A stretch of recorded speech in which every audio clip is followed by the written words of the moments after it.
charged. A stunning turn. The feds indict Putin's intel officers for orchestrating a massive hack attack on a major American company. Hundreds of millions of Yahoo customers hit. Tonight, protecting your privacy. Still no evidence as President Trump speaks for the first time about his claim that President Obama wiretapped him. What he's saying now. Salesman in chief with the GOP's plan facing headwinds. The president hits the road for a hard sell and also weighs in on his taxes. Exploding headphones. A passenger sleeping on an airplane wakes up to her face charred by flames. Are lithium-ion batteries to blame? And in living color, the amazing technology helping a young man see the world in a whole new way. The video bringing so many to tears. Nightly News begins right now. From NBC News World Headquarters in New York, this is NBC Nightly News with Lester Holt. Good evening. A new case of Russian cyber meddling was alleged today, but in this case it was personal. What federal prosecutors are describing as a Russian-sponsored computer hack that targeted 500 million everyday email users. And the feds naming names, identifying 2 Russian intelligence agents and a pair of hackers accused of orchestrating the massive hack on Yahoo accounts in 2014, predating the suspected Russian interference in the 2016 election. But unlike that case, for the first time, Russian spies have been criminally charged with hacking by the U.S. government. Justice correspondent Pete Williams has details. It was one of the largest data breaches ever. Yahoo is dealing with a massive security breach. Yahoo is working with law enforcement. Yahoo claimed that the hack was done by a state-sponsored actor. The massive cyber attack on Yahoo, launched 3 years ago, it made off with information on 500 million user accounts. Now the Justice Department says it was directed out of here, the Moscow headquarters of the FSB, the successor to the Cold War KGB, and run by the very Russian unit responsible for investigating cyber crimes. The involvement and direction of FSB officers with law enforcement responsibilities makes this conduct that much more egregious. Federal prosecutors charged 2 FSB officers with running the attack and accused them of hiring 2 known criminal hackers to do the actual intrusions. One of the hackers, a Canadian, was arrested yesterday in Toronto. The other 3 charged are in Russia. The U.S. asked the Russians to arrest them, but that's not likely. The FBI says the Russians were in it for intelligence, so they could spy on specific Yahoo users, Russian journalists and politicians critical of the government, and U.S. diplomats and government officials, including unnamed Obama White House employees. The FBI says the hackers were in it for the money paid by the Russians and allowed to exploit credit card numbers and other data they stole to launch fraud schemes. Cyber experts say Russia is depending more on hackers to do the dirty work. The hackers have better skills, better technology, better training. And second, it gives the Russian intelligence agencies plausible deniability. Officials say no decisions have been made about whether and how to retaliate. The U.S. could kick out Russian diplomats, as happened in December, or impose more economic sanctions, as it has already over Ukraine. In an exclusive interview for tomorrow's Today program, Matt Lauer asked UN Ambassador Nikki Haley about Russia's hacking and meddling in the U.S. election. What should the president do in response? Take it seriously. We cannot trust Russia. We should never trust Russia. Law enforcement officials say tonight that the Yahoo hacking case revealed today has no connection to the long-running investigation of Russia's attempts to influence the election, Lester. Pete, on another matter, there's late word there's been a court ruling regarding the president's revised travel ban. What are you hearing?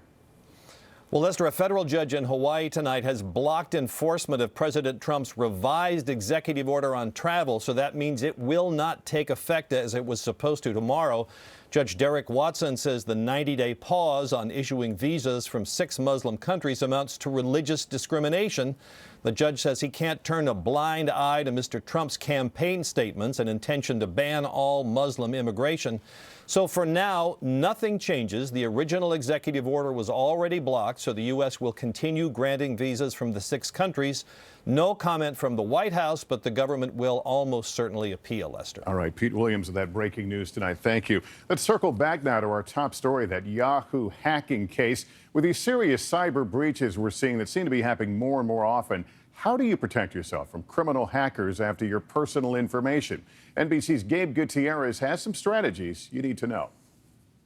There's no indication the Russian hackers used the stolen user information to commit mass identity fraud, and prosecutors say they only spied on specific high-value targets. Instead, they launched spam marketing schemes, which may have caused some people to see unwanted ads. But it's all raising questions about the safety of all email servers. But at its core, I don't think Yahoo is necessarily any more vulnerable than any other email service. More than 205 billion emails are sent every day, and that's expected to grow by 3% a year. It's very troubling. Cybersecurity expert Adam Levin says the threat goes beyond email. Social media, like pictures people post tagged with locations, are easy tools for criminals. These photographs can lead burglars to your home, or stalkers into your life, or kidnappers to your kids. So how can you protect yourself? Not just the basics, use long, complicated passwords and keep software up to date, but also turn off GPS location services and automatic iCloud backups and delete old emails you don't need. They just preserve information hackers can use to access your other accounts.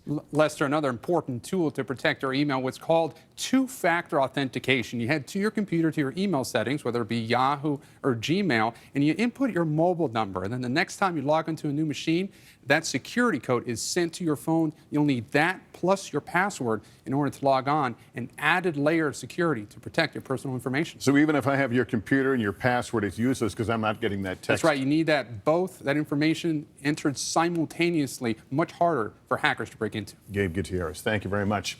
Meantime, tonight, both the Republican and Democratic House intelligence leaders say they have still seen no evidence to support President Trump's claim that President Obama wiretapped him. And now Mr. Trump is speaking out publicly about his claim for the very first time. We get the latest from NBC's White House correspondent, Hallie Jackson.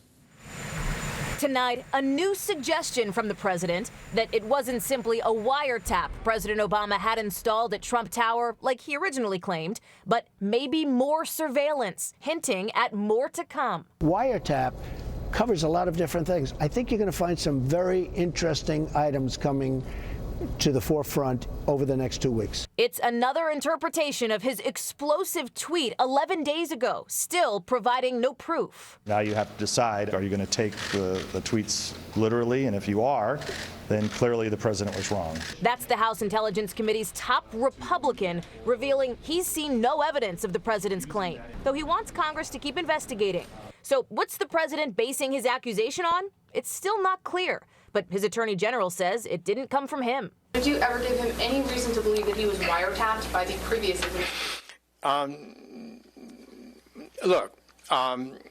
The answer is no. Now, time's running out for the FBI director on Capitol Hill tonight to either back up his boss or admit the president's wrong, with some lawmakers out of patience, warning the administration's out of time. We'll issue a subpoena to get the information. We'll hold up the Deputy Attorney General's nomination until Congress is provided with information to finally clear the air. Senator Lindsey Graham also wants James Comey to confirm publicly the FBI is looking into whether Russia got involved in the 2016 election, announcing today Comey promised answers but didn't say when. Comey himself's in the hot seat Monday, as at least 4 congressional committees are now investigating any interference from the Kremlin. It is very much a drip drip, and the problem with drip drips is that they create puddles that then become pools. No matter what happens, it'll probably be politically significant. Either the president made a serious accusation that turned out to be false, or he revealed surveillance on an unprecedented level. Lester? Hallie Jackson at the White House, thank you. President Trump is on the road again, appearing at a rally this evening to sell the GOP plan to replace Obamacare. Days after a nonpartisan report projected it would result in 14 million more uninsured Americans by next year. And the president also responding to the leak of his 2005 tax returns. NBC's Peter Alexander has more. Tonight, for the first time, President Trump making his pitch on health care, arriving in Nashville to deliver a booster shot to the GOP's Obamacare replacement plan that one top Republican says is mortally wounded. My whole life, I have heard people say we need a businessman to run this country, and for crying out loud, here's our chance. Tonight, House Speaker Paul Ryan says he and the White House are on the same page. We jointly drafted this legislation, House, Senate, and White House, So we are working on this together. The president's all in on this. But the bill still faces fierce resistance from conservatives. Here in Music City, songwriter Amanda Page Cornett doesn't like Obamacare or the replacement plan.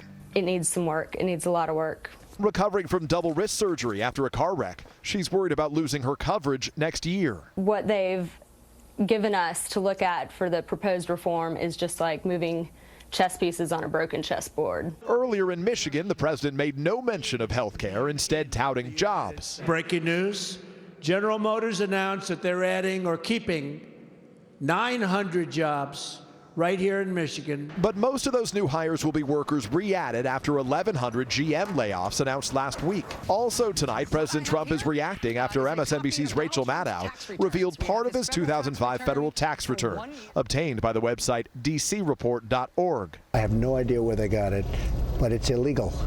And you're not supposed to have it, and it's not supposed to be leaked. They've done it before, and I think it's a disgrace. The 2 pages stamped client copy showed Trump paid $38 million in federal income tax on $152 million of reported income, after writing off more than $100 million in losses.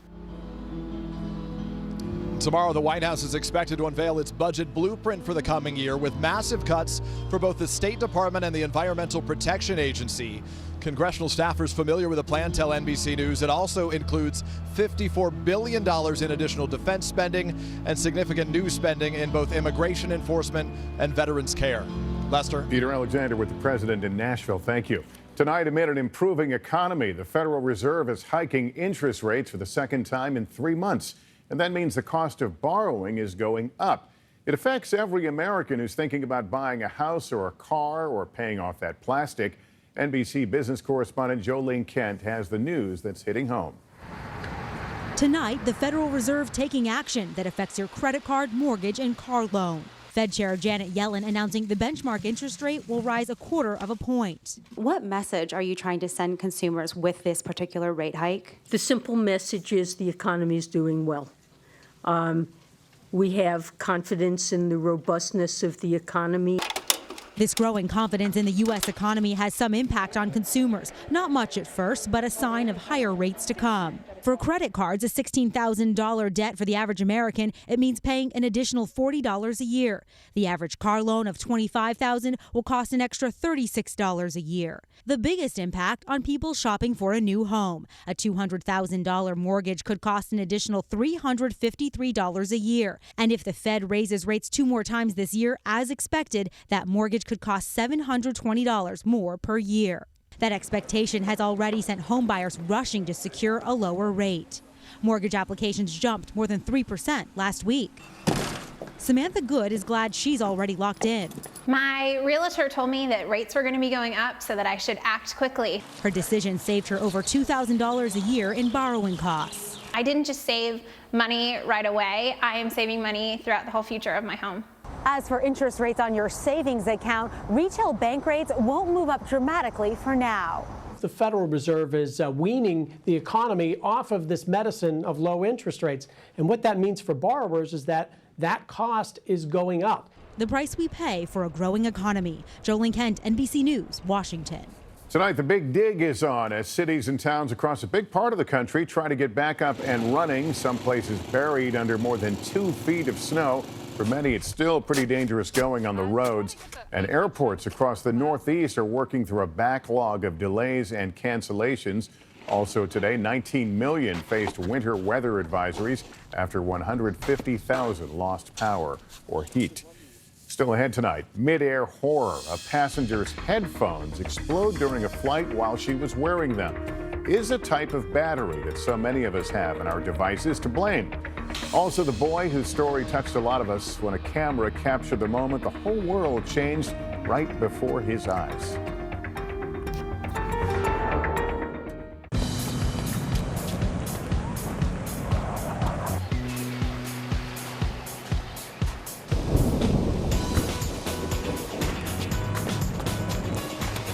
No matter the weather, stay protected all season long with floor liners from WeatherTech. Laser measure to protect the front, back, even up the sides. Order yours today at WeatherTech.com. WeatherTech, the ultimate protection for your vehicle. Proudly made in America. Then we wad it up to make it nice and soft. But Grandma,